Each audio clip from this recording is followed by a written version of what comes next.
குருவின் தினம் ஒரு சுவடுகளில் ஒரு போதனையை நாங்கள் எடுத்து எல்லோருக்குள்ளேயும் எப்படியாச்சும் நாங்கள் விதைக்கின்ற விதை எப்படியெல்லாம் போய் சேருதுன்னு எங்களுக்குள்ளேயே ஒரு சில கலந்தாய்வுகளை செய்து பார்த்தோங்க.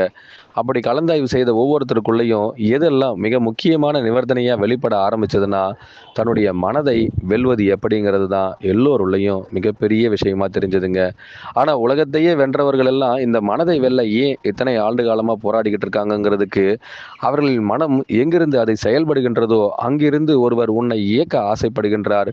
நீ அதிலிருந்து உன்னை ஊடுருவ கற்றுக்கொண்டால் போதும், உங்கள் மனதை நீங்கள் வெல்லலாம். மனமே உங்களுள் இருந்து உங்களால் ஆட்சி செய்யப்படும்னு உங்களுக்காக பல கருத்துக்களை நாங்கள் வெளியிட ஆசைப்பட்டோங்க.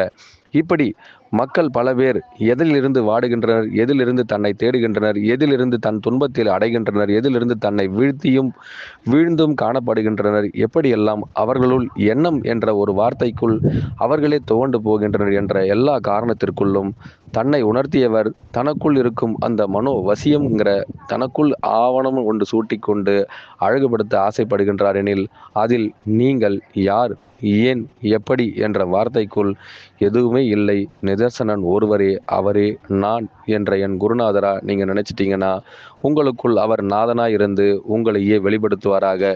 ஒவ்வொருவருக்குள்ளும் நான் மீண்டும் மீண்டும் முழு பலத்தையும் வெளிப்படுத்த ஆசைப்படுகின்றேன்.